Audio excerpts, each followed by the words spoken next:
Eh bien bonjour, bienvenue sur Biotopic, moi c'est Benoît. Aujourd'hui on va faire un petit changement d'eau d'un de mes bacs de crevettes. Donc je vous montre comment je fais ça une fois par semaine, je change à peu près 20% du volume de l'eau à chaque changement d'eau, donc une fois par semaine pour chaque bac. Donc on prend un tuyau, on aspire avec la bouche là, je pense que la plupart d'entre vous savent comment on fait. Il y a d'autres techniques en mettant tout le tuyau dedans, en pinçant le côté qu'on va sortir et mettre dans le seau. Et après ça coule tout seul, mais là moi j'ai pas la place de faire ça, donc je le fais avec la bouche. Là je suis en train de remplir mon seau d'eau et reminéraliser l'eau. Donc j'utilise de l'eau osmosée, c'est pour ça que j'ai besoin de sels minéraux. Donc là c'est un sel minéral GH+, donc ça rajoute du GH, pas de KH, parce que pour les caridina il faut pas de KH. Mais je vais vous faire en fait je suis en train de préparer une vidéo où je vais vous expliquer un peu ça. Parce que j'ai galéré à l'apprendre en fait, j'ai pas trouvé énormément de vidéos, il y a des vidéos mais bon, elles datent, tout ça, enfin voilà quoi. Donc je suis en train de préparer une vidéo où j'utilise plusieurs produits pour reminéraliser soit l'eau pour les caridina, soit pour les néocaridina. Donc ça c'est deux types de crevettes, mais j'expliquerai tout mieux dans la vidéo. Alors pour gérer la bonne dose de minéraux que je mets dans mon eau, c'est autant pour les caridina que les néocaridina, j'utilise un conductivomètre. Alors ça sert à calculer la conductivité qu'il y a dans l'eau. Ça par contre je vous en expliquerai pas plus, hein. Moi j'ai capté pour moi, mais voilà quoi. Donc je sais le taux que je dois avoir. Donc pour mes caridina je mets 250. Alors après par exemple là on avait vu que l'eau était à 270, 275, un truc comme ça. Donc ça fait que je reminéralise à genre 225, 230. Là je vais aller peut-être à 240. Et en fait, ça me permet d'arriver à peu près à une moyenne de 250, 260. En fait, je cherche à être entre 250 et 260 microsiemens. C'est la conductivité qu'il y avait chez l'éleveur où je les ai achetés. Alors, il n'y en a plus beaucoup qui sont vraiment originaires de chez lui, étant donné que c'est beaucoup des naissances maintenant. Mais je reste là-dessus et ça me permet, là, ça fait un petit moment que j'ai pas testé l'eau, ça me permet de savoir que mes paramètres varient pas trop et tout, d'avoir une bonne. Mais bon, là va bientôt falloir que je fasse des petits tests. Bon, j'ai aucun problème, donc c'est déjà pas mal. Et le fait d'avoir la conductivité comme ça, je vois si jamais ça bougeait d'un coup, c'est qu'il y a un problème.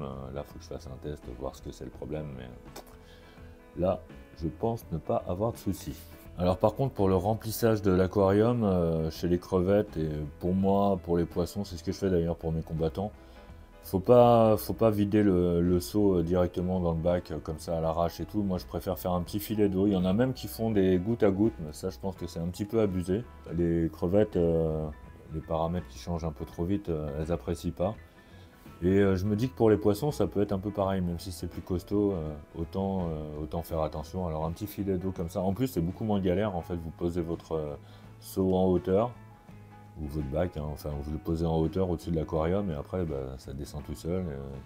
Moi ce que je fais c'est quand je vide, par exemple je vais vider 5 litres d'eau, et ben je remets 5 litres d'eau, je me sers d'un.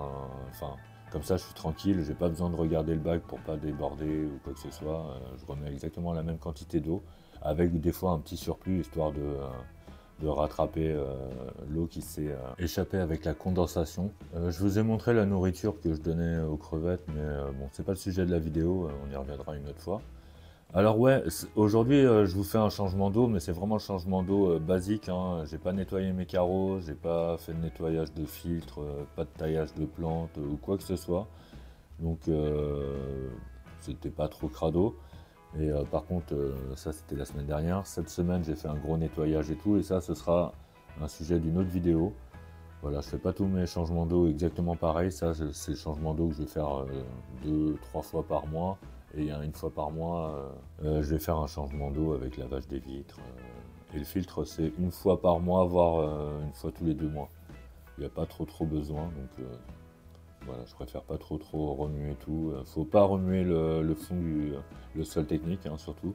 Parce que sinon ça libère tout ce que ça a absorbé, tout ça, ça va le libérer, les crevettes vont pas aimer, ça va trop changer les paramètres directs, ça se trouve ça va faire ressortir des nitrates, je sais pas trop, mais bon, faut pas le faire. Et tout se porte bien.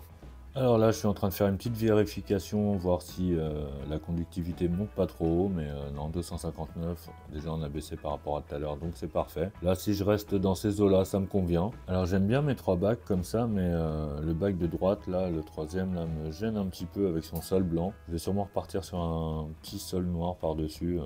Bah là, de toute façon, c'est du sol neutre, donc je risque pas de poser de problème à l'aquarium. Je vais essayer de trouver un sable noir, quelque chose. Là, j'ai remis en route les filtres. Ouais, je l'avais coupé hein, le temps de quand je descends un peu, sinon il tourne. Enfin bon, faut couper le filtre pendant qu'on fait son changement d'eau. Et maintenant que la conductivité est bonne, que le niveau d'eau arrive bah, à sa bonne hauteur, bah moi je vais vous dire à une prochaine vidéo. Alors surtout ne vous inquiétez pas, hein, il y aura toujours des fourmis. Là, la prochaine vidéo sera sûrement sur les fourmis d'ailleurs. J'ai pas mal de trucs à vous montrer par rapport au Messor, par rapport au Camponotus barbaricus. Là, on a une belle Crazy Blue qui a changé d'aquarium, hein. J'ai changé tout ça, donc j'ai vraiment pas mal de trucs à vous montrer là, niveau des animaux. Donc n'hésitez pas à vous abonner, et puis moi je vous dis à la prochaine. Allez, ciao!